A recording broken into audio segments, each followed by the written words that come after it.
we are on week 2, Monday the 11th, and we are back to upper body, 4, 5, or 6 rounds. That's your choice. And then there's a part 2. So we have 5 push-ups, 10 single row to bicep curl, 5 push-ups, 10 hammer curl to press out. Then for part 2, we have single arm overhead holds, and that's gonna be to a timer. So we have push-ups, single row to bicep curl, hammer curl to press out. Push-ups, so I'm just gonna show you kneeling.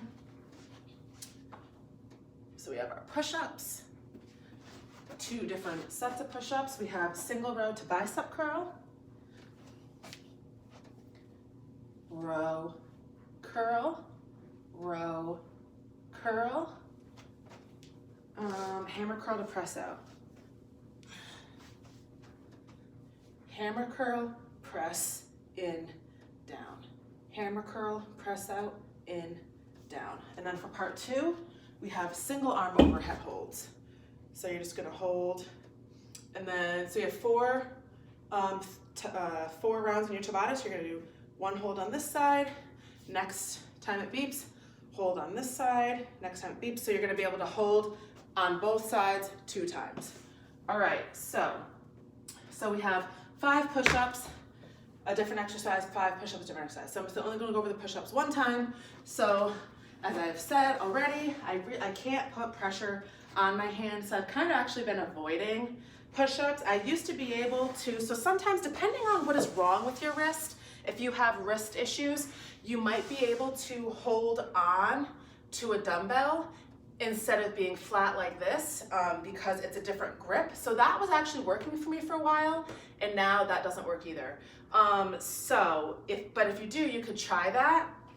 For me, I have to do knuckles, which hurts after a while, so I don't even attempt to do full push-ups anymore.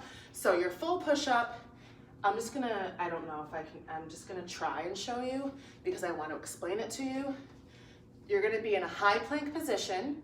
Your butt is not gonna be sunken down, it's not gonna be piked up, it's gonna be nice and level.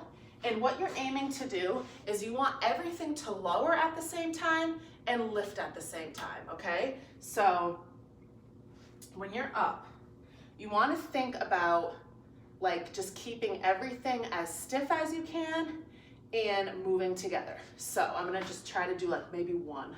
I don't know if I can do it with my hand like this, but you're gonna go down and up. Everything's moving together. Down, everything's together. Up, everything is together, okay?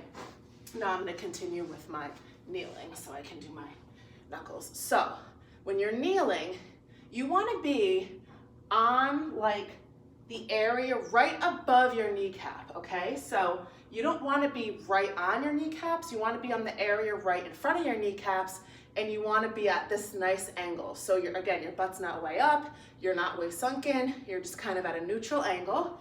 And again, you wanna lower everything together, so your chest should be really close to the ground, but so should your stomach, and then everything goes up together. So a lot of times what people do is they arch and they let their hips drop. So when their hips drop, they come down like this. And it's like, well, now their hips are already touching the ground and their chest isn't even close to the ground.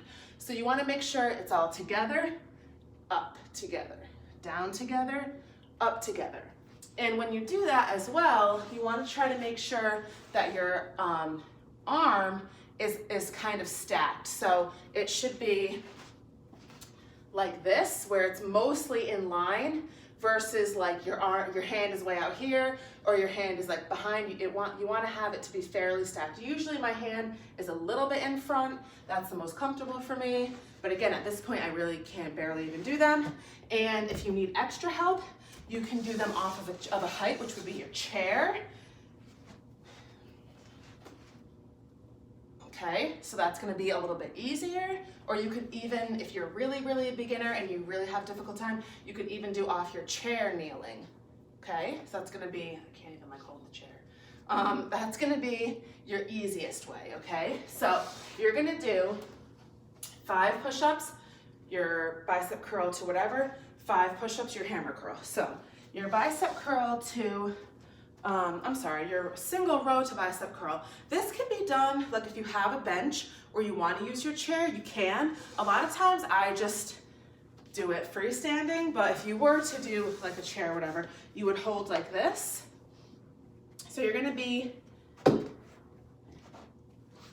of how we talk about with our lunge, like, you know, when you step back and you're in that split stance and your feet are on railroads. It's like that, except you're gonna lean forward and you're gonna have your front knee bent and your back leg's gonna be straight, okay? So you're gonna be in this kind of stance and you're going to row your arms. So that means that you're gonna pull the weight to kind of like between your hip and your chest. You're gonna drop it back down. You're gonna curl it. 1, row it, curl it. 2. So when you row, you're squeezing like this. You're squeezing your shoulder blade back. That's what you're doing when you're rowing. You're squeezing your shoulder blade, and then you're gonna do a hammer curl and curl. So when you do these, you wanna make sure that you're not turning out, opening up when you do it, and that you're not jerking when you do it, okay? So it should just be a nice, easy pull, curl. 1, pull, curl. 2, all right? It's not too difficult. You just wanna make sure that you're keeping good form. And then you're gonna do your push-ups again. And then you have your hammer curl to press out. I'm gonna use my lighter weight for this because it's easier to explain. So you're gonna do your hammer curl, which your hammer curl looks like this. So it's a bicep curl where the weight is, your palms are facing you. So normally bicep curl, your palms are out, they're facing you, you curl up. That's your hammer curl, but then you're gonna do a press out. So it's gonna look like this. Curl, instead of coming down, you're gonna press out. So it's almost like a punch out, come back in, down. 1, curl, press, in, down. 2, curl, press, in, down. 3. Those are another one that are much more difficult than they look, okay? So once you finish that with round 1, you're gonna move on to part 2, which is your single arm holds. So as I was saying, you're gonna do 4 rounds. So that means because you're alternating, each arm is gonna get 2 rounds. So it doesn't matter which one you start with, it doesn't matter how much you hold, but you're gonna put your arm up. I usually like to put my arm kind of out here, and you're just gonna hold it. And then when it beeps, you rest, beeps again, switch arm. Hold it, beep, rest, beep again, hold, beep, rest, last one, hold, and then you're done, okay? So by the end of your workout, that hold is probably gonna feel pretty tough. So that is your Monday, the 11th.